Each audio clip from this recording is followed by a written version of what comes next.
The following is a conversation with Velina Chakarova. Velina is the director of the Austrian Institute for European and Security Policy, the AIES, in Vienna, Austria. She conducts strategic foresight and trends analysis for the Austrian Ministry of Defense and is an instructor at the Real World Risk Institute, the RWRI, led by the best selling author Nassim Taleb. Velina's work includes research, consulting, lectures, and publications on global and regional trends, future scenarios, and geopolitical topics for clients from the public and private sector. Her career consists of 12 years of professional experience and 10 years of academic background in the fields of security and defense policy as well as geopolitics. She is well known for coining the term dragon bear to describe the systemic coordination between China and Russia in key domains in international affairs. Velina, welcome to the podcast. It's great to have you. Thank you for doing this. Thank you for having me. It's a great pleasure. So let's begin with a broad question. The United States has been the sole superpower for the past 30 or so years, since 89, 91, the events of that time. Now, today, a new power is rising in the East. China aspires to displace and replace the United States as the sole superpower. So, my questions are: is the US still the sole superpower? Is the US power truly declining? And is China on course to displace the US in the next 20, 30 years?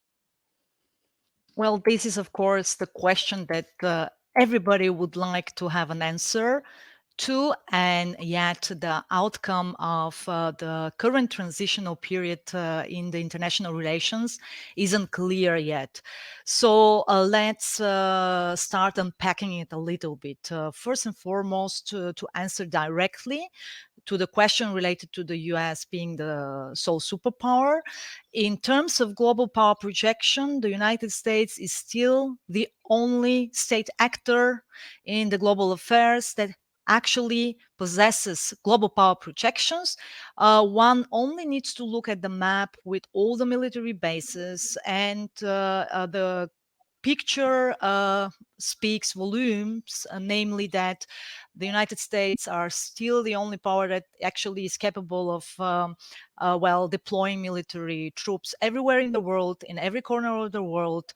And also, of course, when it comes to connectivity, and this is a keyword, a buzzword, since the COVID-19 outbreak. Why? Because this was a kind of a manifestation, the global pandemic was a kind of a manifestation of the global interconnectedness, right, between all these socio-economic systems. And if we talk about connectivity, once again, we see with the disruption of global supply chains, maritime routes, trade flows, that in fact all of these kind of supply chains are also in the need of protection, kind of security guarantees, if you like. And the maritime routes are predominantly protected by the United States and the American allies. We will discuss this a little bit later, what I really mean by that. So in a sense, this is the reality per 2022. Now, as you've also said, there is a kind of a competitor. There is a second pole of power, or systemic center of power, that is China, which is still on the rise. Now, some analysts argue that China is probably already actually has already reached the peak in its growth, and is going to witness a slowdown of its economic growth in this decade. However, once again, this path of development isn't known yet. So definitely the global affairs are at an inflection point right now. And we've observed this in the history of humankind, also in the history of international relations. The global powers rise and fall. The pendulum swings back and forth, so to say. And it's always a kind of a fragile equilibrium which is achieved in this constant struggle of power, for power and influence, between the power being a kind of a global hegemon, establishing the global order, taking care of the rules, standards, and norms of international behavior, more or less, and how does the hegemon do it or achieve it? Of course, by power projection. And then there is always a competitor, basically a second center of power that creates centrifugal forces, is forging new partnerships, alliances, introduces a new kind of geoeconomic agenda, and is trying to actually compete over dominance in the world. And we are currently in this particular situation. There is a second layer which is very important to be named, and that is, of course, the layer of a global reserve currency. Now, global power projection is the one necessary condition. Having a global reserve currency is the sufficient condition. And if we look at these two layers, China is far, far away from being a second global power at this stage. But I would argue that it is in the Chinese self-interest to actually further compete with the United States over regional influence. And right now, this competition is mostly being observed, of course, on the Asian continent, in the Indo-Pacific realm, and not so much in other parts of the world, where, in different corners of the global affairs, we are also observing already minor intersections of the conflictual interests of United States and China. But right now, the main arena of competition is going to be the Indo-Pacific region. And when we talk about the Indo-Pacific region, we are already observing how the United States is clearly pivoting. This has been the trend since Obama's administration. However, Obama's administration had a different idea how to do it, mostly by engaging with regional partners via institutional formats. This is another important layer of this global competition, and you can see how multi-layered it is, and that is the layer of international and regional institutions. And one needs to stress that following the collapse of the Soviet Union 30 years ago, the sole global power, United States, basically could use the institutional heritage from the Cold War, right? We remember how during the Cold War there were two different superpowers with two different institutional domains, right? And they were also competing in the international, within the international institutions of the United Nations and their, so to say, different organizational bodies. And once this institutional heritage was dominated by the United States, via globalization and interconnectedness of all these important socioeconomic systems under the American control, basically the US could actually impose its understanding of institutional norms and standards and rules in all these significant institutional bodies. Take the UN, take the World Bank, the International Monetary Fund. So take all these relevant domains, and there were important organizations supporting American policies and strategies.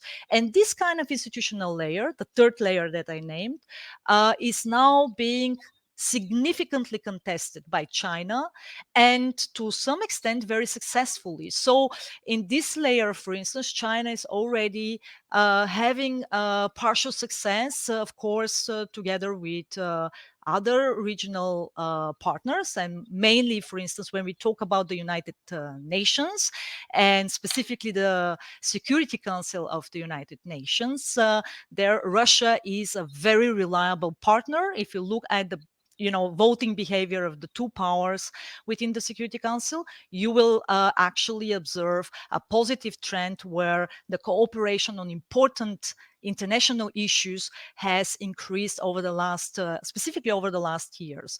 So then when we move, of course, to the other important layer, so I already named global power projection, global reserve currency, then institutional layer. Then we have, of course, trade and economic. So this is basically the political economy layer, right? Here we observe a clear competition where China is managing through this tremendous growth that the country has experienced over decades to actually increase its leverage, and not only in the Asian, Pacific or the Indo-Pacific region, but meanwhile globally, which is why the competition in the trade, in the economy domain is going to increase. So political economy is already observing a clear bifurcation. This is how I actually name this trend, this transitionary period of the international relations, moving rather towards a bifurcation of the international relations than multipolarity. And then you take, of course, the technological domain, because there is another layer, and that is the layer of the fourth industrial revolution, with all the significant technological breakthroughs that we are actually observing, happening right now. These technological breakthroughs are very often at the happening at the intersection between the military and the civilian industrial complex, and are actually critical to regional power becoming a global power. What do I mean by that? If you look back to the history of international relations and see how the first, second, and third industrial revolutions occurred, and who was riding the wave of these industrial revolutions, we will clearly observe another interesting trend, and that is that the Great Britain actually managed to benefit and capitalize on the first and the second industrial revolutions, which also helped helped it become the first global power, not that kind of globalized as we are observing right now with United States. And during the third industrial revolutions in the 70s, this was part of the competition between the Soviet Union and the United States. And once again, this was a clear win for the United States, which also helped America actually win the Cold War. So this technological layer right now is observing also a clear competition between two technological superpowers, United States and China. We are already observing also how there are different alliances being forged because none of them will be able to ride the fourth industrial revolution by themselves. That means that they will need credible allies to actually accelerate the innovation wave in specific areas, be it artificial intelligence, robotics, military technologies such as space exploration, satellites, robots, robotics, and so on and so forth. And here we don't have a clear outcome yet. We don't know exactly who is going to win these technological competitions. And finally, I'm moving to the final layer, and that is, of course, the layer, as I've outlined very shortly at the beginning, of global norms, standards, and rules of international behavior. And what I mean here is, of course, that we have international treaties, we have a kind of an international handbook of conduct, so to say. And right now, there is a clear competition over the ideological component. You see how there is an alliance of democracies against, an alliance of authoritarian regimes. Basically, China and Russia are coming together to create a counterweight to this kind of newly US-led alliance of democracies.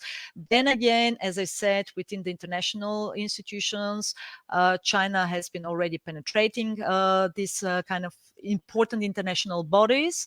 And of course, China has also managed to forge its own regional partnerships and alliances in the trade domain, in the economic domain, which of course will also present its own ideas and understanding of rules of international behavior.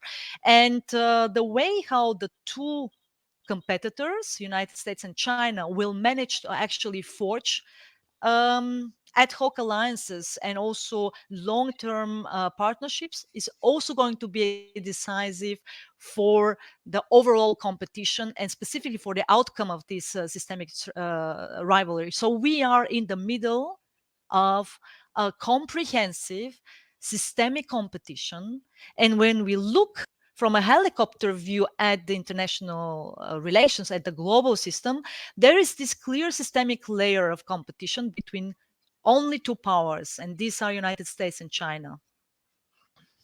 So you spoke about bifurcation of the international global system. So let's unpack it a little bit. So there are two schools of thought. One school of thought says, some experts are saying that we are moving towards a multipolar world, and there are many Indian experts who talk about this because they love multipolarity and non-alignment and all that. And like you said, we may actually be moving towards a bipolar world, not a multipolar world. So could you unpack that? Why you think it's more of a bipolar direction we are going in, and not a multipolar world? Of course, from an Indian point of view, and as an European, I can also share that this is the overwhelming European view of multipolarity. So, if you are in India or in Europe, you will actually mostly hear about, about this, well, more or less view on the world and the global affairs as entering a multipolarity phase. And once again, I need to consider the most important domains of competition between great powers. And if we look at a combination of political economy, because you really need the geoeconomic cloud first and foremost. Okay, if we take the geoeconomic cloud and to consider the European and the Indian position in it, we may argue that the European Union as a supra organization of 27 member states still has this enormous geoeconomic cloud, is on par with United States and with China in terms of trade volumes, in terms of outreach to any kind of regional groups of countries or any kind of corner of the world. Take all the free trade agreements into consideration. Right now, there is even a relaunch of the free trade agreement with India. So yes, we can say definitely. Then on the Indian side, of course, India is being projected to become the third world economic power in the world by probably by this or next decade. And looking at the projection growth, of course, this will mean that India will also possess a growing geoeconomic cloud. But let's not forget that this is a necessary but not sufficient condition for great powers competition. And this is why I also named the other important domains, the domain of technology, the domain of global rules and norms. Is India going to be this global rules setter in the world? Is the European Union right now relevant actors when it comes to protecting and safeguarding global rules and norms? I mean, look at even the direct vicinity of the European Union to the south and to the east, where even in this direct European neighborhood, the European Union is not a credible geopolitical actor. So, of course, when we speak about India, and India is going to have much, much more serious problems, direct conflict with China, the tensions along the line of control, and in the Indian Ocean are projected to grow. So, in a sense, India is going to witness a real military conflict scenario with China, the two most important and biggest Asian Asian countries are going to be involved in a series of military tensions in this decade and probably in the next one. So in a sense, here probably India is much more capable of well projecting regional power in the long run rather than the European Union, where I just don't see how by all means, the European Union is going to turn into a relevant security actor. And I can give you another example, and that is the example of the maritime routes, where I mentioned that maritime routes are still the most important layer of global trade flows. I mean, most of the trade is still being conducted via sea routes. And here, even the maritime routes that are critical to the European trade flows, like the ones in the Indo-Pacific, region, like in the Indian Ocean, they are not being protected by the European powers. I mean, except for France, which is, of course, the biggest Indo-Pacific country in Europe, right? With a global with a global outreach when it comes to well, military bases and also power projection in certain parts of the world, from a European perspective, of course, together with Great Britain. Aside from France, we don't really have any credible actors on the ground which will be willing to spend more on defense capabilities and on power projection in the Indo-Pacific, uh, being the most critical to European trade flows. Now, imagine if these trade flows will be disrupted or by a military conflict. How will actually the European Union respond to that? Knowing that the whole trade flow will be actually blocked, and that is, of course, the critical question. And finally, when we talk about so this domain is still missing, and I don't see really a significant role for the European Union. And so long as there is no significant role in the hard power domain, you cannot be a significant great power without being, without having a hard power projection. Um, the picture looks very differently in the Indian case, and maybe this is, of course, one way how we can actually argue that, depending on the extrapolation part of India, how India will manage to really become a great power in geoeconomic terms.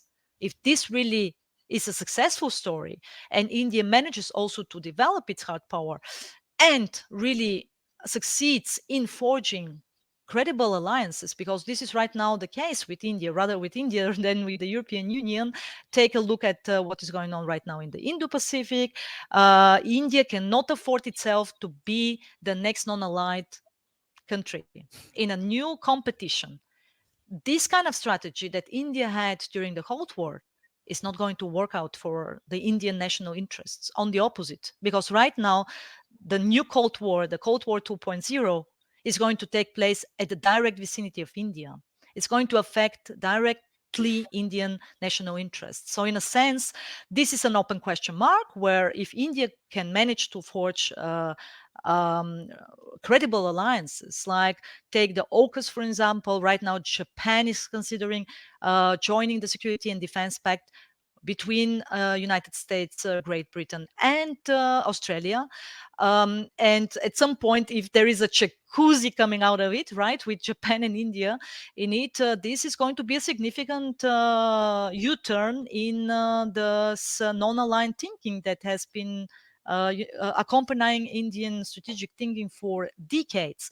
Then, of course, the Quad is another example. So I think that due to the also regional constellation, where China has entered the rapprochement with Pakistan and now is going to move also towards Afghanistan, Iran, there will be a geoeconomic space completely controlled, or maybe largely controlled by China. And for India, there will be only several options to actually bypass this geoeconomic space. So in a sense, we can also argue that if India does not want to enter a direct competition with China, and does not want to enter a strategic alliance with the United States, maybe there will be a third way. And this third way of a non-aligned, powers is a way where India and the European Unions managed to actually create a geo-economic alliance where they are really powerful geo-economic players,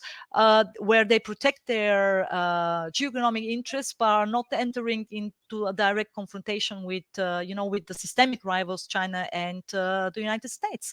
But aside from that, I just don't see how these important layers, take the financial domain, take the domain of international regional organizations and institutions, because you need a structural layer to actually facilitate your power projection. And right now, I don't see how the European Union or India would be these credible partners to actually, launch their own alternative of international and regional formats where they can actually convince others that it's important to be part of their formats.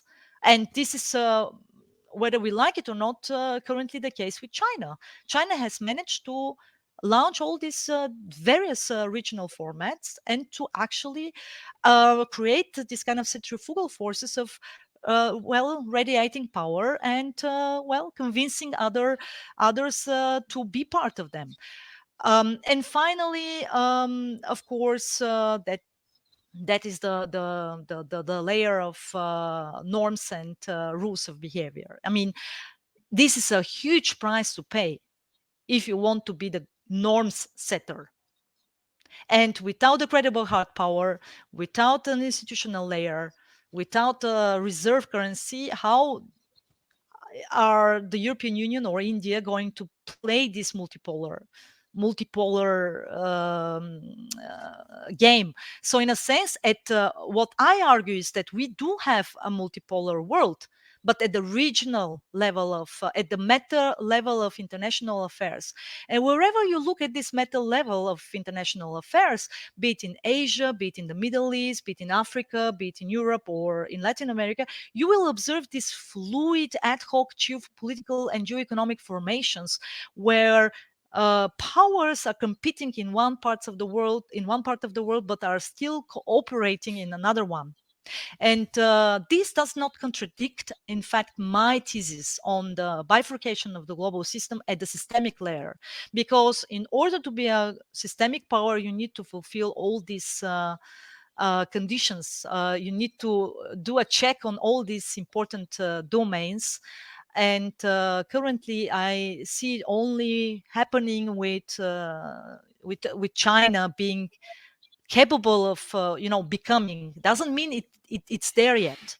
And finally, of course, and this is also something important to understand, where we still don't have a clear idea where the trend is going. So I'm observing the trend, but I don't know whether this journey leads, is when it comes to this kind of mixture of becoming heartland and rimland power at the very same time when it comes to the Chinese strategy. So China is currently trying to do something very unique.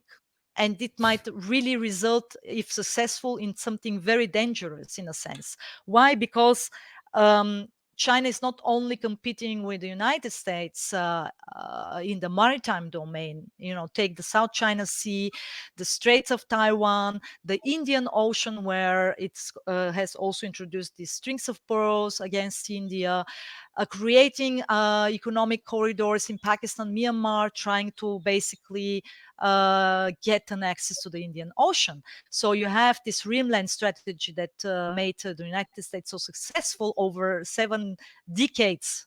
And at the same time, bypassing maritime dominance of United States by creating terrestrial connectivity in what was once the heartland of the Soviet bloc, of the Soviet Union. So basically taking the whole Eurasian landmass into consideration, creating terrestrial connectivities via Russia, but also via Central Asian countries, moving with deviations along Afghanistan, Pakistan, Iran, meanwhile Turkey, and then creating actually this terrestrial connectivity towards Europe, towards the industrial heart of Europe.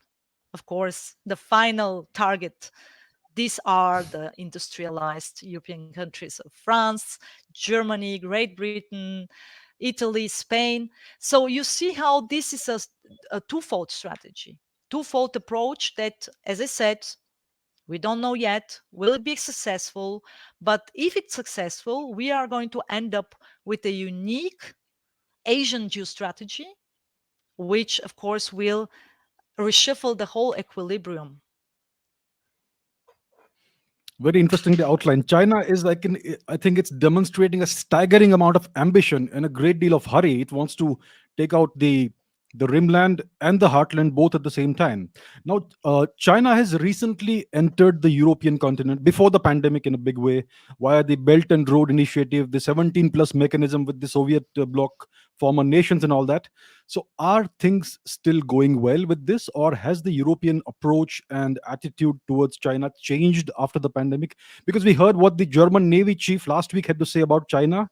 Did he reveal a little bit about what Europe really feels now about China? Well, if you ask me what the European strategy would be, that would mean, of course, mostly the European Union powers. Keep in mind for our viewers, of course, and listeners in Asia that following the Brexit, meaning the exit of the Great Britain from the United Front of the European member states, now there are two different approaches. Well, we all have on the one side the Anglosphere approach, where Great Britain actually rejoined, so to say, or strengthened its allegiance to the United States. And I gave you already an example.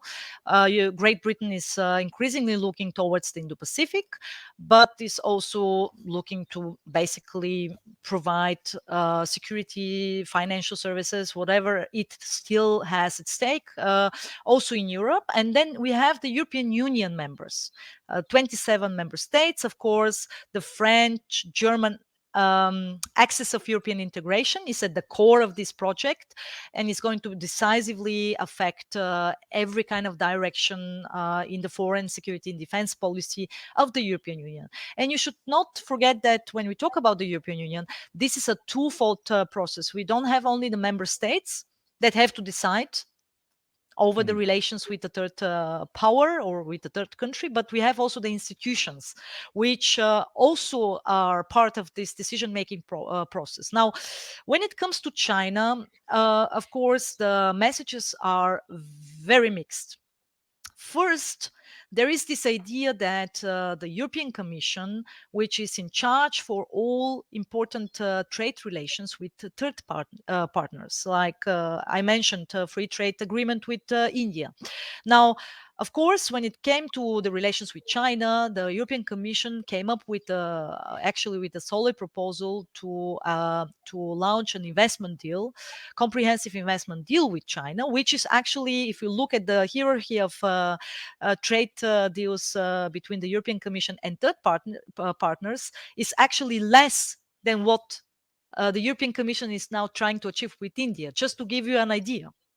And still, it was very important to actually finally facilitate and institutionalize the relations in the trade and economic area between the European members and China.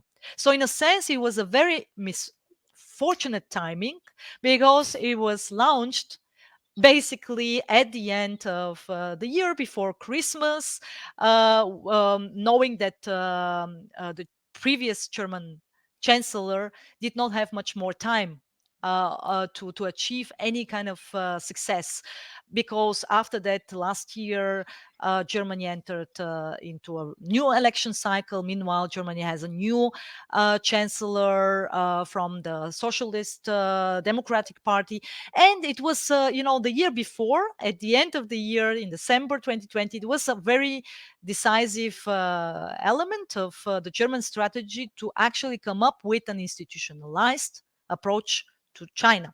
So, if you ask me to how I assess this step, I still think that it was a very important step for the European Union to settle the relationship in this area, in this domain, despite all the grievances. Of course, all these kind of layers once again in the relationship, which were not considered. Take human rights into consideration, human rights violations, all these really important layers that need to be actually looked at. And this is eventually what happened, because then the agreement landed in the European Parliament, and the discussion started about the violation of labor rights, human rights, and minority rights. And this is how the thing actually ended, before even seeing the light of the day. So in a sense, you see how all these institutional players are important for the process. Right now, this investment deal has been put on hold. The relationship has been actually witnessing a lot of hurdles since then. Sanctions were introduced on both sides, China and the European Union. And of course, there are also now issues emerging between individual member states and China. This is the case, and you mentioned 16 plus 1. 16 plus 1 was an initiative that was launched parallel to the Belt and Road Initiative, firstly named One Belt, One Road, and was actually aiming to to engage the post-Soviet bloc, the countries from the post-Soviet bloc, which of course is anticipated as the weakest spot in the European Union, how to enter actually the European common market via those countries that do not have strong institutions, are often witnessing corruption scandals, can be blackmailed, can be you can get to corrupt politicians easily. You can offer loans, so the full agenda of geoeconomic coercion can be applied to them. And this 16 plus 1 format, which then became 17 plus 1 because Greece also entered, was to some extent successful for China, because China could also use some leverage over the European Union. In a sense, what I argued is that China became a European power because it started being a function in the European domestic politics. Take the discussion on 5G, take the discussion about questionable loans and investments, and then take the question of human rights violations. But then again, as I said, following this disaster with investment deal, what began, what started also as a kind of reaction towards certain Chinese policies and that this kind of dominance approach by China is that some member states also launched relations with Taiwan. This is the case with Lithuania. Lithuania exited from the 17 plus 1, was actually rooting for 27 plus 1 instead. I mean, think about it from a European perspective. If you have 16 plus 1 engaging each individual member state, why the European Union should not actually initiate a similar approach to China, where it has its trade and political representatives, where, for instance, take Tibet or take Xinjiang into consideration, or Hong Kong, or take whatever important hotspots in China, and say, okay, we want to initiate relations with this particular area of China. So in a sense, what started happening in this year particularly, and I think that this is the trend, is going to increase because now, for instance, Slovenia also joined the Lithuanian approach and said, okay, we also want to actually accelerate relations with Taiwan instead, right? The thing is that, and this is the big dichotomy in this relationship, the big European powers, of course, have a strong interest in equidistance between United States and China. They don't want to take sides. They don't want to get involved in a systemic competition. They don't see China as a security threat to Europe.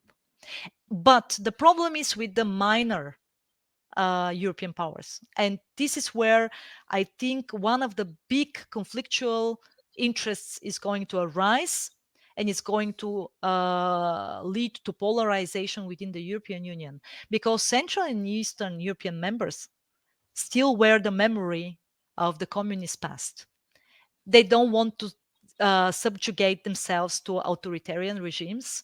They are very sensitive when it comes to authoritarian rule and authoritarian style of relations. And they don't have these trade incentives like the big European powers. So, in a sense, they can also diversify their trade portfolio. They will always look up to the United States as the only and sole security guarantor against Russia, because for them, Russia is this security threat, not China. But they will always actually align themselves with the United States because they don't see France or Germany as the security guarantor of Central and Eastern Europe.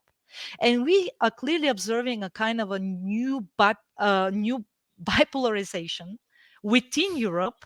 So you see also how this is now affecting the geopolitical preferences of European members, where I fear that the worst case scenario will be a kind of a situation where part of the European powers will actually go their own way, as I presented it already. Trying to balance and navigate between United States and China, acquiescence as long as possible, not taking sides.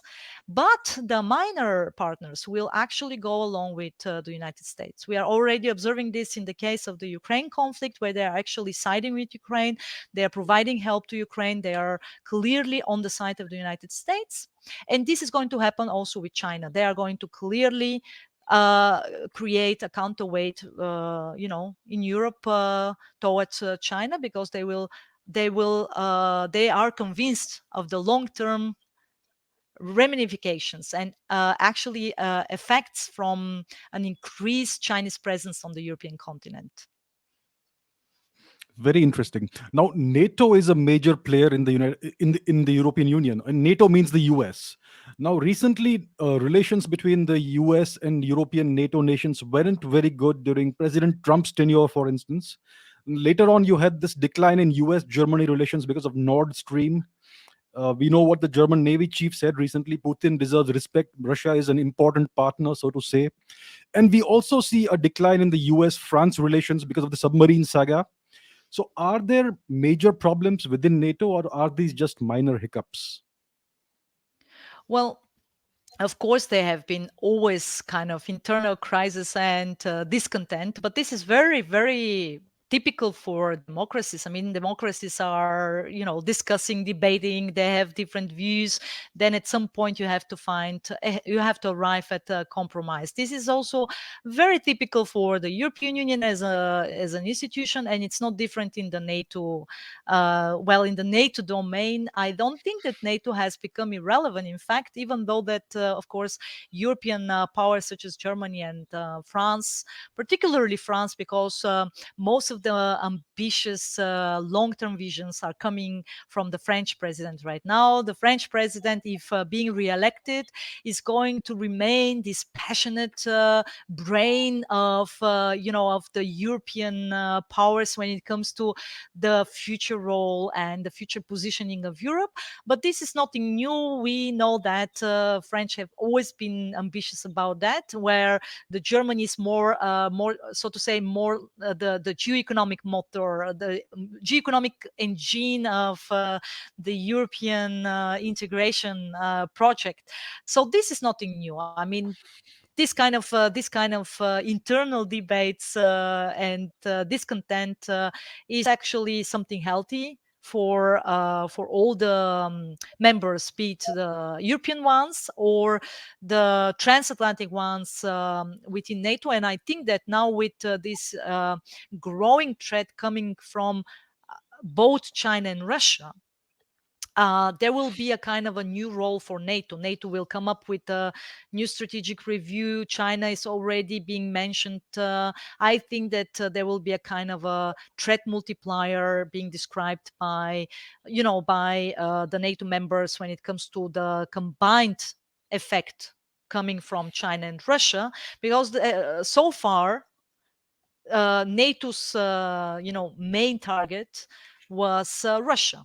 But this is not going to be the case any longer. I mean, for European NATO members, of course, Russia will remain the number one security threat. But globally, this is going to be China, increasingly China. And I think that they will come up with a kind of a combined threat multiplier when it comes to both powers. We've already observed, I have already observed this trend in the strategic documents by the United States. So, in a sense, I don't see how NATO will actually become irrelevant, because if this would be the case, European powers, as I mentioned, the minor European powers will actually split roles, because they don't see their security guarantees coming from France or Germany. And this is actually the major issue that France is going to have also with Indo-Pacific allies, because in reality, what became apparent is that Australia took sides.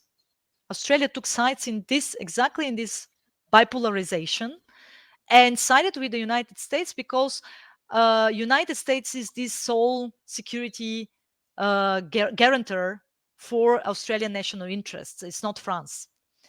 And the same will happen in Europe sooner or later. So France needs to start dealing with these issues if they want to really be a credible, security provider in the old continent. And here we are right now in the middle of something that is called strategic autonomy debate, how Europe can become a strategic autonomous actor on the global arena, by taking into considerations all of these important layers that I've already mentioned, like the technological domain, supply chains resilience. Then, of course, what I didn't mention, but is going to increasingly be important, are the soft power topics. Take climate change, green transition, decarbonization, digitalization. So all of these kind of important layers that will be part of this strategic autonomy domain. So there will be a discussion how Europe can become more self-reliant when it comes also to the security and defense. This is going to be the discussion for this decade for sure. But clearly, if I look at the current trend, we are in a power vacuum right now. There is a transition of power in Germany. The new government needs to, of course, to start ruling, and needs to actually accommodate within the new coalition. So this will take time. The French president needs to get re-elected first and foremost. And then, of course, both will have to deal with the post-COVID repercussions, not only for France and Germany, but for the whole continent. And then, of course, it will be also important how these macro strategies that have been launched by the European institutions, by the European Commission, such as the New Green Deal, when it comes to the decarbonizing the continent. Europe wants to become the first carbon zero basically continent in the world. How this will actually take place, and how successful this will be. As I said, also we are in the middle of a fourth industrial revolution. That also means, where is the place of Europe? And all of this has question marks. We don't have a clear answer to this question. So, in a sense, to go back to your question, if we come together in 10 years from now, NATO still will be here. They will still be dealing with Russia, but they will be dealing also increasingly with China. And there is, yes, many say NATO is an institutional reminiscence from the Cold War, and that is true. But we should also not forget that NATO is still the only institution, defense alliance, that knows how to deal with an authoritarian superpower that actually starts challenging not just sole global power, but actually starts challenging the regional equilibria in every part of the world, and that affects every country, including India, including the European Union. So this is going to be the case. So NATO is still going to be here. As I said, more dangerous. Where I'm really carefully looking at is how this bifurcation is affecting the regional constellations within the European Union when it comes to the domain of security and defense. And then, of course, how they will settle the relationship with Russia. I mean, this is going to be the biggest question mark for this decade.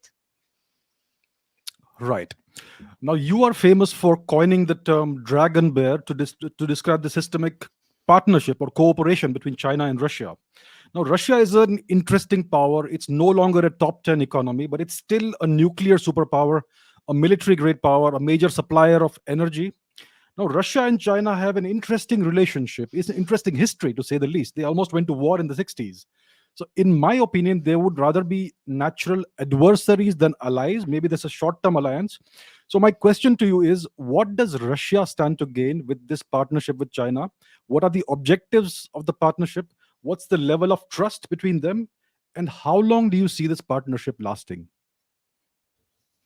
Yes, I coined the term the dragon bear in 2014 to point out to a modus vivendi of systemic coordination that started emerging following the isolation of Russia by the West.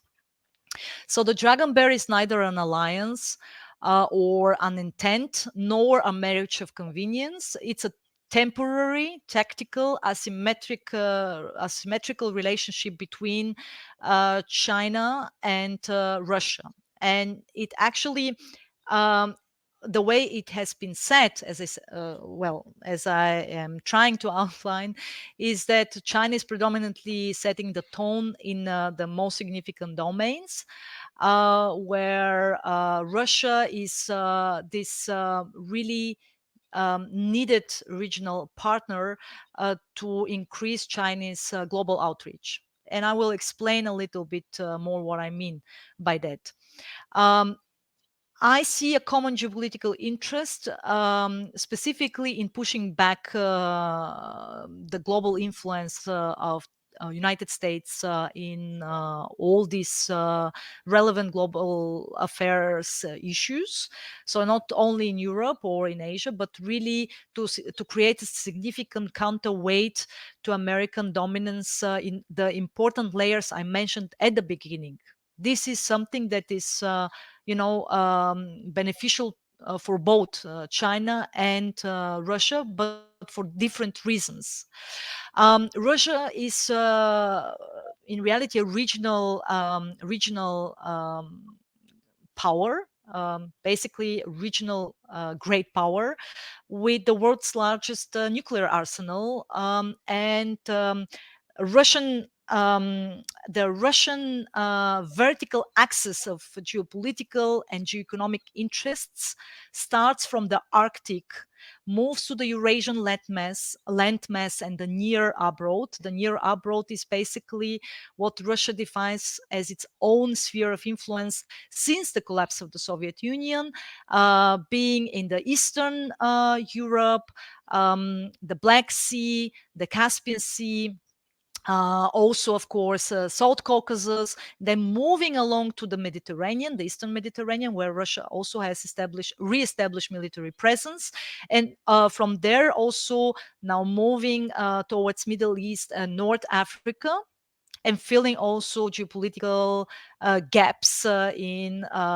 these particular regions. So you see a vertical expansion of interest. And now, meanwhile, Russia is also trying to further expand towards African countries. If you look at the coastal expansion, where Russia, for instance, was seeking to get military bases, you see how there is clearly also an attempt to get an access to the Indian Ocean. Russia is not an Indo-Pacific power yet.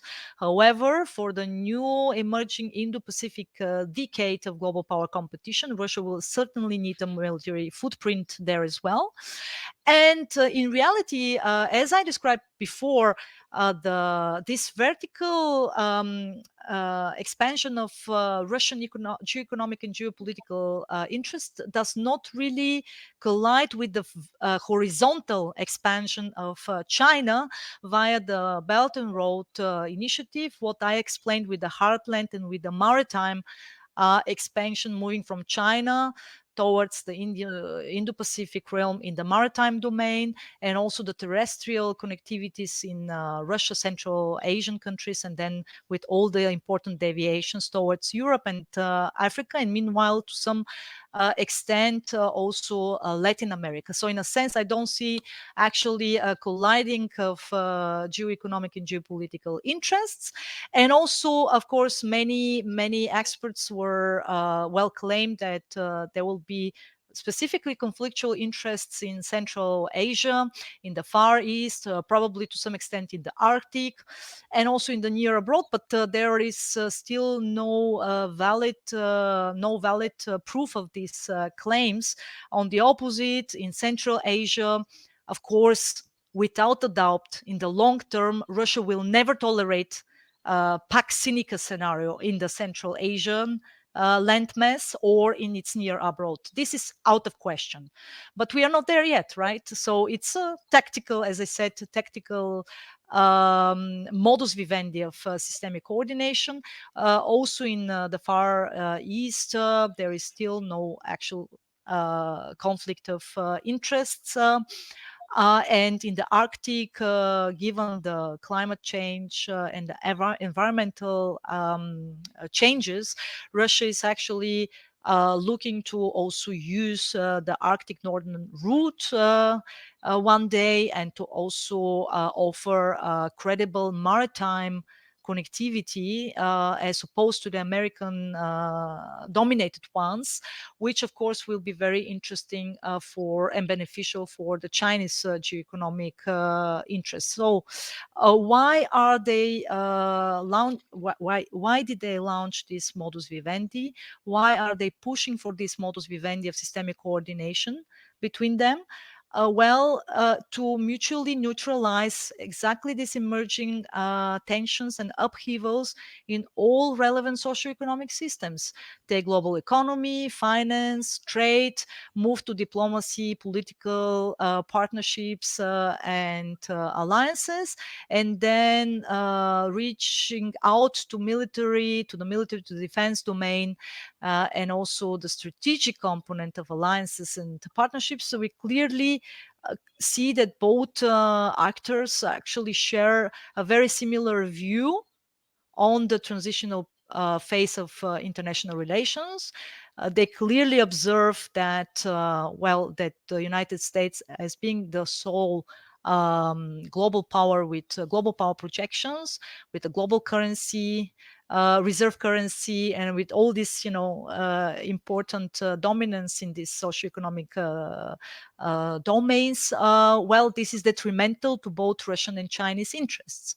Also, or furthermore, this transitional period of international relations can have a very unpredictable impact on the Russian and Chinese interests, and specifically the domestic ones. We know very well that um, in China, as in Russia, first and foremost, it's always about the survival of their own regime, right? So, in a sense, they see a kind of a overlapping interest of, backing each other in order to survive. I mean, in China, the most important security issue will always be for Xi Jinping and his circle of closest elites to survive. And that means any kind of unpredictable instability um, in the domestic affairs needs to be prevented, and if necessary, of course, by the use of force. The same goes for Russia. We've seen this throughout the last 30 years. Russia never shied away from using hard power when it came to the own national interests. So once again, we see how both are actually backing each other in order to provide the necessary security environment for the leadership to survive. And finally, of course, for Russia, you mentioned it, Russia is no longer being this global power, but of course, having important tools and instruments to actually apply serious regional power projection can be very helpful for the Chinese heartland rimland strategic approach in the long term. Russia might become this global mercenary power for Chinese geoeconomic interests in the long run. I mean, look at what happened in Kazakhstan, where Russia decided ad hoc to deploy rapid military units, of course, within a regional organization, CSTO, but this happened for the very, very first time. It took a period of 2 to 3 weeks to organize, deploy, conduct the operation, and then also withdraw. And this actually was approved by China, even though China has very strong economic interests in Kazakhstan and in the other Central Asian countries, because of for the for the sake of stability. And I think that this kind of formula of division of tasks and roles within this modus vivendi, where Russia plays the role of a security provider and China plays the role of a financial, liquidity provider, take it in a more general terms, or let's say economic and trade provider. This kind of formula may actually be applied also in other regions. Specifically, take the example of Afghanistan, where China also needs the help of Russia to fill the geopolitical and the geoeconomic void left by the United States following the withdrawal. So against this backdrop, there is definitely this trio, these three powers are going to decisively influence the post-COVID world order.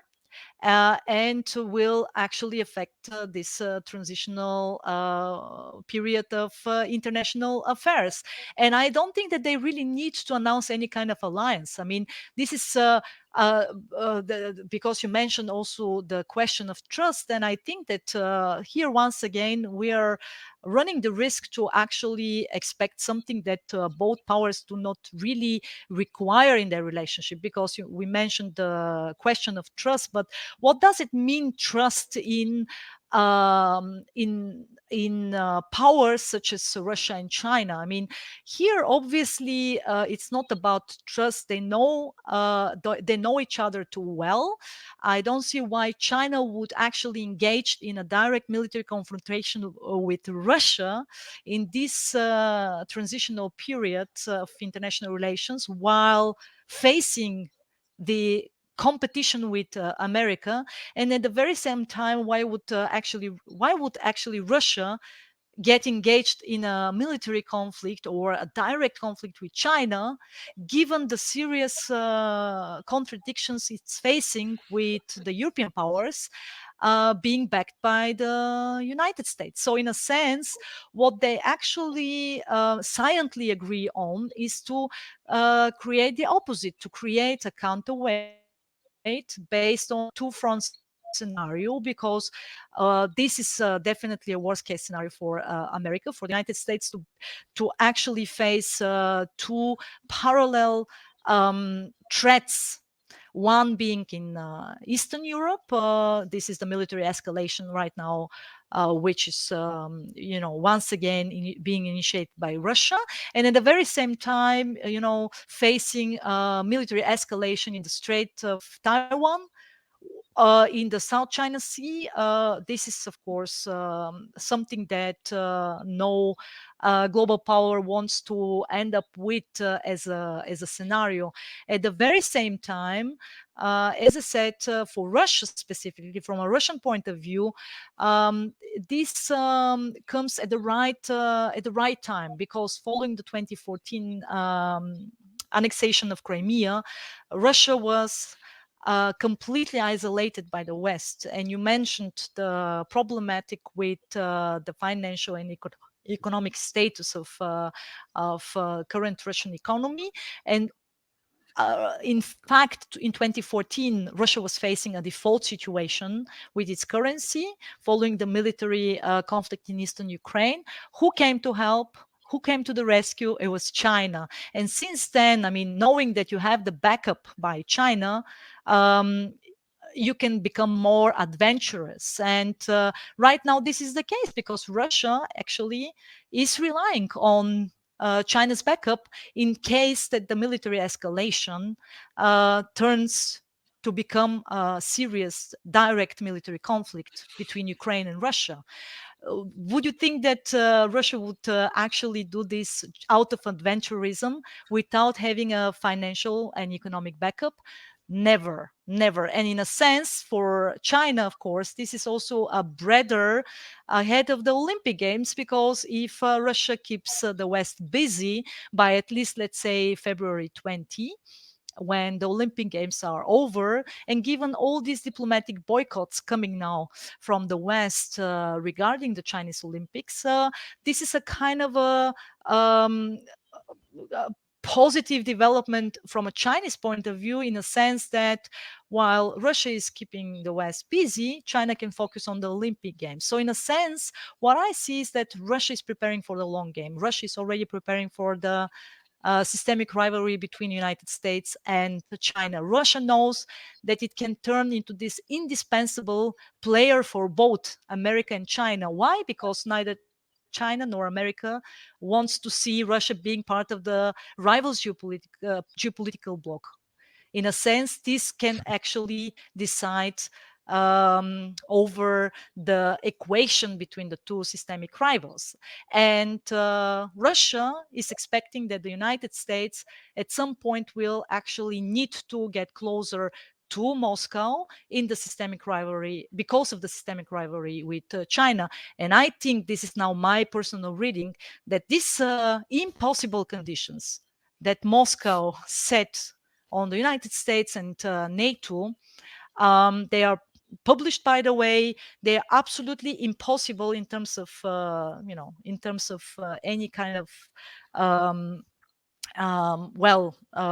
realism on the side of European NATO members, but also on the side of the United States to agree on.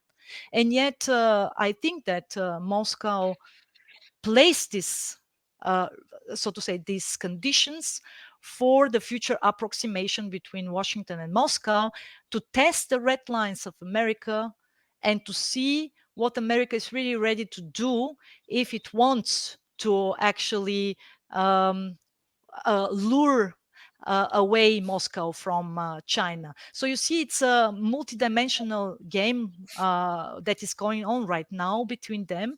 And I clearly don't see how America is going to manage to actually create a kind of a gap, if you like, or a conflict between Russia and China for at least, as I said, short to midterm. On the opposite, it's a match in heaven. You mentioned energy. Russia is the combined oil and gas supplier in the world. China is still the world's energy consumer, at least for the next 10 to 20 years. There is going to be an increased demand also when it comes to oil and gas coming from China. Then take the long-standing territorial disputes that have been solved between them. As I said, none of them has now an interest to actually revive any kind of military conflict along their common border. On the opposite, they want to stabilize Central Asia. Why? Because of the spillover effects coming from Afghanistan. Any terrorist activities that might actually penetrate the Central Asian landmass are detrimental to Chinese and Russian interests. So once again, they will actually cooperate and to stabilize this landmass and keep external powers away from it. And as I said, when it comes to dealing with the United States, currently both are also convinced of the benefits coming out of the systemic coordination. And I already gave you the examples of institutional cooperation within international and regional institutions. Well, clearly at tactical level, clearly asymmetrical, but clearly for the moment there are no chances of splitting the two of them. Fascinating. So in the short to medium term, it's a match made in heaven. Very Yeah, interesting. absolutely. Right.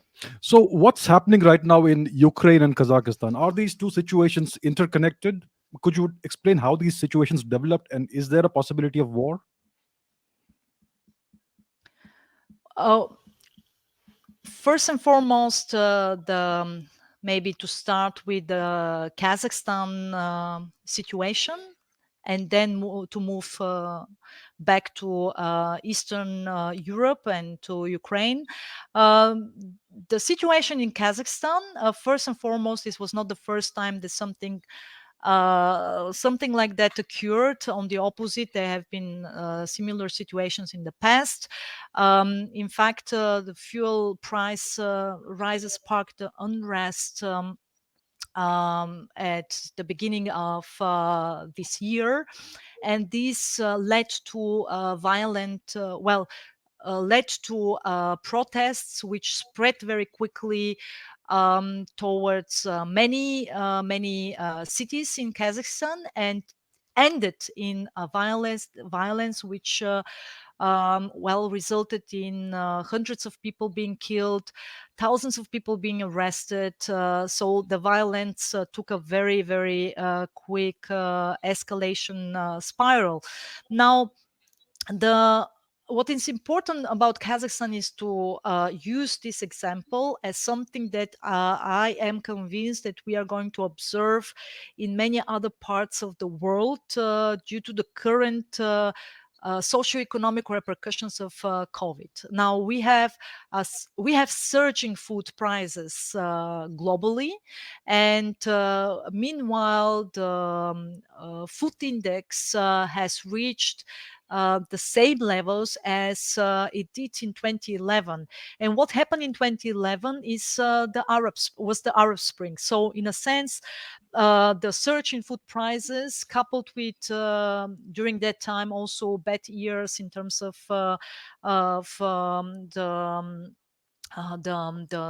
wheat production and the important corn production, and of course combined with other negative factors actually resulted in this really serious situation that led to a series of protests in the MENA region, in the Middle East and North African region.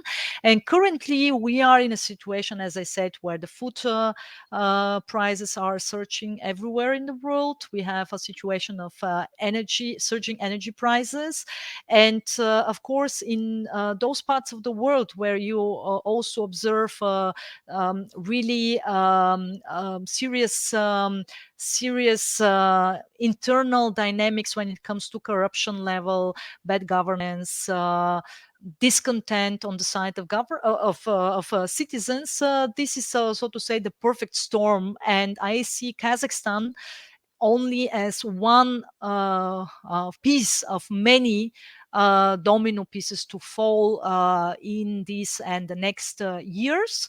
So there will be, so to say, structural repercussions of the global pandemic that we are going to observe in the years to come. Now, what is important is the reaction, of course, by the external powers. On the one side, the United States and the European powers were absolutely missing. The European Union has very strong geoeconomic interests in Kazakhstan. Kazakhstan is one of the non-OPEC energy provider, all supplier to Europe, and also the most important uranium supplier. And one would expect actually that the European Union will take more significant, will play more significant role in the conflict resolution, in de-escalating the situation. But this was not the case. United States were, of course, dealing with Russia during that time, preparing for the important talks with Moscow. And in a sense, due to the exit from Afghanistan, United States also did not have or does not have any military footprint, no military presence in Central Asia, and almost no political leverage. So in a sense, we clearly observed that this, of course, was one of the layers that played a role. And on the other side, as I already mentioned previously, Central Asia is increasingly important for Russia and China for different reasons. And now Russia, for the very first time, in fact, took a very rapid decision to actually get militarily involved with the Collective Security Treaty Organization. It was the very first. It was not the first request, but it was the first such operation.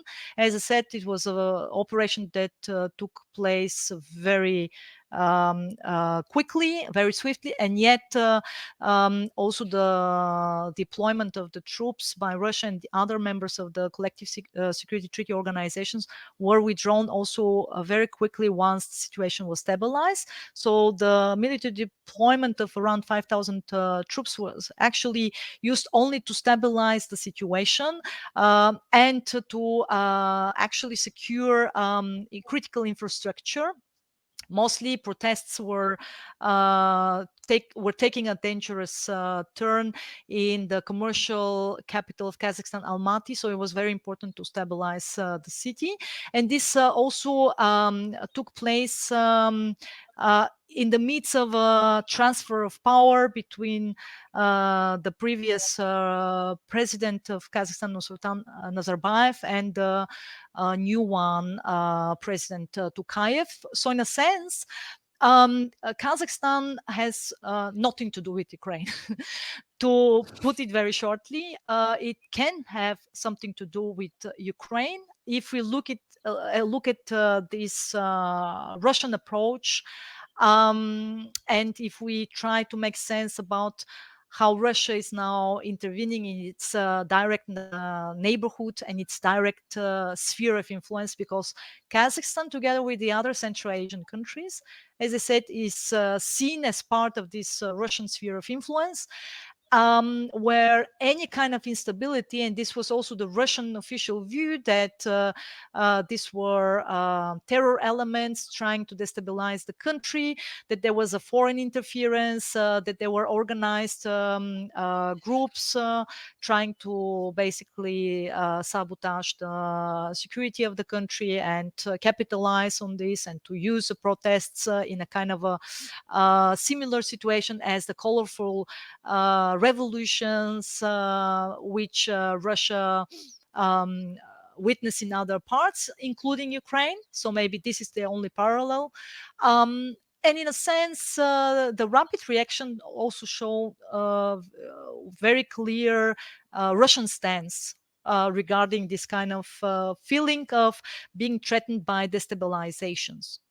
As I said, interestingly, China also offered to help with the Shanghai Cooperation Organization for Cooperation, which is another regional organization that is also that where Kazakhstan is also a member. But this offer was declined, and in a sense, China sided with the Russian official view on the events in Kazakhstan. Also, there is a layer of regional cooperation. Russia is part of the Shanghai Organization for Cooperation, and I see that probably in the future there will be more also regional cooperation between the two organizations. So this is an interesting trend to be observed and to be followed. And in reality, what I said also, that that this kind of formula of division of tasks might emerge in Central Asia in the future, in case that there are other similar situations of destabilization with threatening spillover effects. This has been the case in the past in other Central Asian countries. And right now, both China and Russia are eager to suppress any kind of destabilization. They are also, meanwhile, conducting military drills in the region following the episode with the US withdrawal from Afghanistan last summer. And I think that it will be a kind of split of roles, which is also well critical to the Chinese long-term geostrategy in Eurasia, in a sense, to use Russian hard power to safeguard Chinese geoeconomic interests, because China can provide the liquidity, China can actually facilitate the trade deals and create the different transport energy corridors, can invest a lot in these kind of projects, whereas Russia is profiling itself as this kind of regional, and as I said, maybe in the long term even global mercenary power for China, so long as, of course, the Dragon Bear, this kind of modus operandi works. So this very short episode of escalation in Kazakhstan was basically, as seen from Russian and Chinese view, was settled very quickly, very swiftly and efficiently. Now, of course, there is still the question mark about the long-term implications, how the Kazakh population will perceive the Russian military involvement, because President Tokayev, it was President Tokayev's decision to call in Russian military forces. How will it be perceived as a kind of sign of weakness by the Kazakh population in the long term? Will it backfire when it comes to the Russian power projection in Central Asia? We are about to see. And of course, Russia suddenly got an additional bargaining power over Europe by having more control over the Kazakh political affairs right now. As I said, this might become problematic for European powers, specifically because they are also dependent to some extent on energy and uranium supply from Kazakhstan. So think about it in terms of how Russia has already managed to use energy supplies as a geopolitical tool. When it comes to when it comes to the current energy crisis, and if we add this additional control, so to say, that can be used also against European interests, this might become a little bit dangerous in the long term, as seen from a European perspective. And then again, of course, there is a question mark about the transition of power, whether the new president will actually manage to establish his own networks in the country, given that the former leader Nursultan Nazarbayev was the longest serving ruler of any former Soviet state until he turned over the presidency. So in a sense, there will be indeed a strong interest on the side of China and Russia to coordinate in order to keep this kind of potential escalation under control, I think, in the short and midterm, because neither China nor Russia want to see actually destabilization in their direct vicinity, and they don't want to see an active role of third external powers there, which is bad news for India, by the way, because India has been expanding its economic portfolio towards Central Asian countries and was looking at alternative connectivity roads and corridors that bypass the Chinese Belt and Road initiative. And one way how India wanted to approach this was, and to connect itself to Europe via Russia, was actually via Iran, via the port of Chabahar, and then from there to create a transport and trade corridor towards Central Asian countries, and then to Russia, and from there towards Europe. So in a sense, it's also not really good news for India right now. I mean, any kind of stronger coordination between China and Russia in Central Asia, but also in South Asia, is actually something that needs to be cautiously observed by the Indian strategic thinkers and elites. Now, when it comes to Ukraine, of course, the situation is very complicated. It's something that has so many layers to cover and to wrap up in such a short time that maybe I will just focus on a few points that I consider as being very important. And of course, all of the information, all media right now is publishing a lot about the Ukrainian conflict. So the military escalation actually by Russia near Ukraine's borders. So in a sense, I will spare the details. You can check all of them, but I will focus only on several points. The first point is that the military escalation by Russia was something that has been anticipated for years. I mean, following the events in 2013, 2014, specifically when when Ukraine actually took a U-turn in its foreign and security policy orientation, following the protests in Euromaidan. And then the Ukrainian president flew to Russia, um, more or less, which actually resulted in the first real invasion by Russia over Ukrainian territory. What I mean is, of course, the secessionist movements in eastern Ukraine, which were actually overtly supported by Russia, were backed by military equipment and intelligence, and the full spectrum of warfare was applied on Ukraine. Ukraine was in a state of war in 2014, following the annexation of Crimea, which was also was taken by Russia via use of hard power. So obviously, this was one of many episodes from the last 30 years, but this one was, of course, a peak of military escalation, and it clearly showed. Actually, the Russian approach to not only Ukraine but to the Eastern European countries being squeezed between the European Union on the one side and Russia on the other side. So, because following the last waves of European enlargement, the European Union suddenly ended up being a direct neighbor to Russia, and there were 6 countries in between. So this kind of geographic area between Russia and the European Union, which was, of course, consisting of countries with post-Soviet past, but also with countries looking up to the European Union when it came to trade, economic ties, exchange with the European capitals, and so on and so forth. So in a sense, for Russia, it was always and Russia never hid it.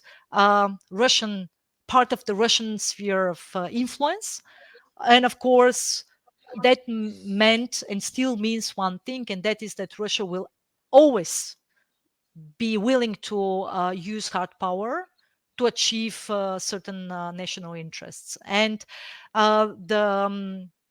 this agenda by Russia was clearly outlined also last summer when the Russian president wrote an article on Ukraine and Russia.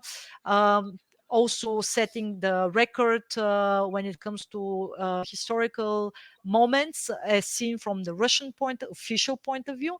And the military escalation that took place in December was also a follow-up of the spring episode, where Russia similarly amassed more than 100,000 troops along the border with Ukraine. Now, what does it mean? First thing is that to look at the Russian approach from this three-dimensional three-dimensional kind of way how Moscow and specifically the Russian president is perceiving the current global affairs. The first, of course, important layer is that Russia wants to be seen as this imminent threat to Ukraine. Why? Because it will never accept any further enlargement by NATO. So this is an absolute red line for the Russian geopolitical interests. And Russia will always be willing to apply hard power no matter the price in order to prevent this kind of enlargement. So this is a reality. This is a geopolitical reality, and the European powers, the European NATO members, together with the United States, need to come up with a solid and credible approach how to respond to this reality, which is currently happening. I mean, NATO allies are providing Ukraine already with military aid and equipment, and troops are being sent, and military advisors to help Ukraine prepare for a direct military attack, which, once again, I want to stress, is imminent and will always be imminent. That means that Russia can always actually attack and will always do it. And I think that this is the most important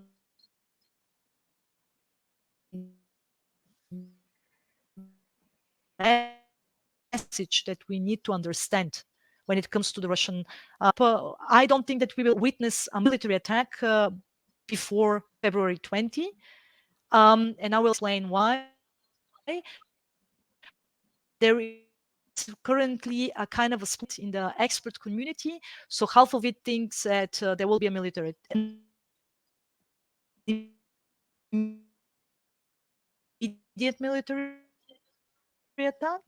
The conditions that imposed on United States and NATO members, and now with a series of negotiations meetings where, for instance, this week the American written response to these conditions is expected by Moscow, and then there will be a next round of talks and meetings. So the second group of experts thinks that this kind of negotiation process will take time, and that's why it is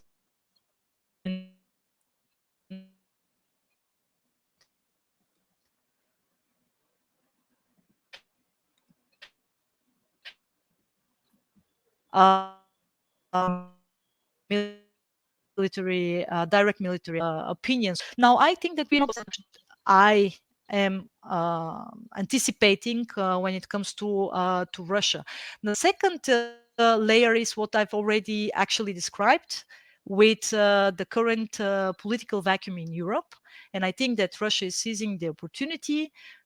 Is using this window of opportunity, so to say, to accelerate the split between European powers, because it sees that clearly there is a vacuum in Germany and in France due to the election cycles, which was logical, which was anticipated. It added additional stress on European powers by accelerating the energy crisis, which was not solely due to the Russian energy supply or the lack of such, because Gazprom actually did not fill the reserves, the gas reserves in Europe in December, and now in January it's continuing to be reluctant to do so. It added additional stress, but the energy crisis is a complex outcome of various factors, which played into the current acceleration and need to be factored in. So, in a sense, you have of energy crisis, you have a political vacuum. You can show by military escalation along Ukraine's border how geopolitically irrelevant European powers have become in solving escalations in their direct vicinity. The psychological effect on, of course, on allies and partners will be devastating. And we are already observing clearly how this is happening. I mean, take for instance the German reaction into consideration, where Germany was reluctant to provide direct military aid to Ukraine, was also blocking other partners from providing such aid. And you see how this is already becoming an issue. And this is the second layer. So creating divide, conflictual lines, nurturing these conflictual lines. Then, of course, we have some European powers which are more pro-Russian friendly, or let's say more dependent on Russian commodities supply. And then we have European powers that are not so dependent. So take all of this into consideration. You see how you can actually score a lot and create a real long-term negative effect on the European approach to Russia. And then, as I said, the third important layer that is actually mostly missing in the current assessment on the situation, and this is actually the systemic layer, where Russia is trying to use this situation and in order to upgrade its positioning in the systemic rivalry between United States and China. How many powers in the world can actually amass such amount of troops in such a short time? Isn't it the way how you actually profile yourself as this indispensable military actor and security actor that neither United States nor China can ignore in the future? And not because of the appeal of the Russian force, but because it's not in your interest to have such a powerful adversary as being part of your rivals bloc. And that's, I think, is the missing element, where Russia is actually using the systemic rivalry between the United States and China to position itself for different reasons. I mean, it's using it in both directions against the United States, as I said, to test the American reaction by placing impossible conditions. What is America ready to actually concede? What would be the American concessions if America is seriously interested in getting closer to Russia in the long term, of course, not now, in order to lure it away from China? And at the very same time, Putin can score against China as well. Why? We are in the middle of the preparations for Olympic Games. Beijing has been struggling to create a positive image following the last 2 years. We know why. The Wuhan virus, as the previous president was describing it, it's still a big issue for Xi Jinping to actually re-establish this positive image prior to the COVID-19 crisis. Now, given the sky rocketing diplomatic boycotts coming from the West, China is in a very difficult diplomatic situation to actually show to the world what kind of soft power projection it has with these Olympic Games. This is not a secret. It's understandable. It's a transparent goal.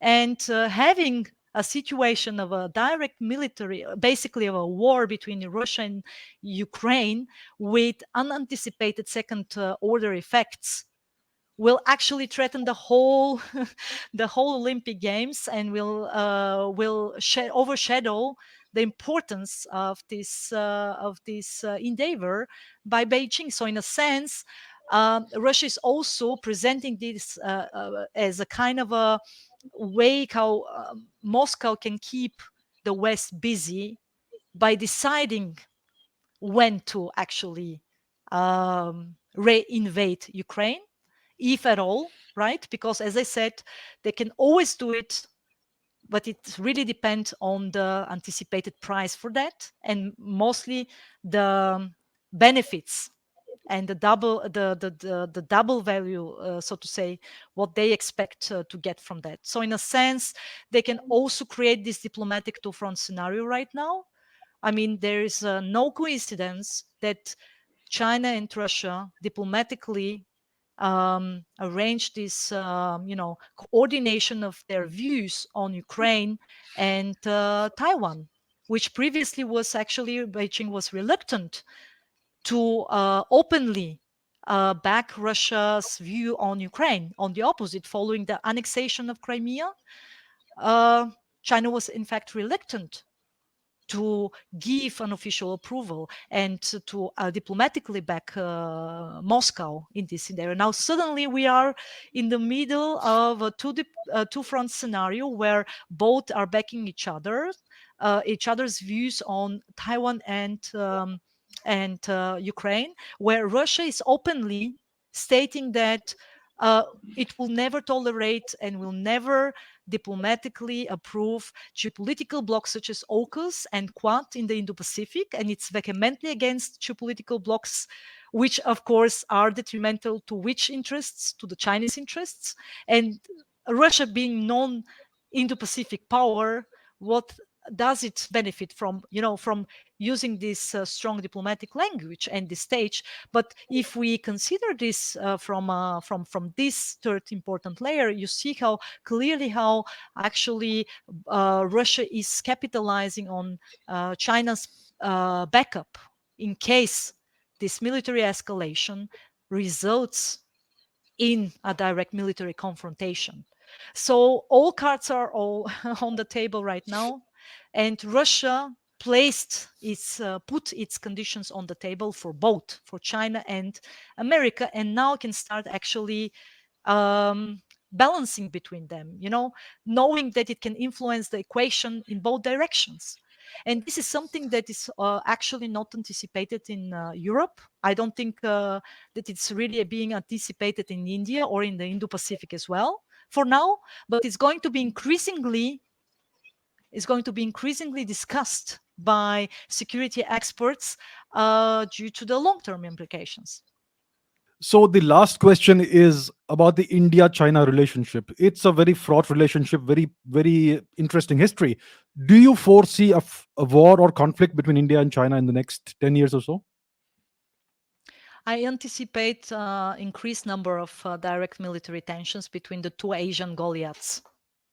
And I think that it's going to be due not just the security situation in South Asia and beyond from the past decade, but there will be an additional layer added to this competition. It's going to be a geoeconomic competition between India and China, as I said, with India becoming a third world's economic power and having powerful allies and partners in the Anglosphere world.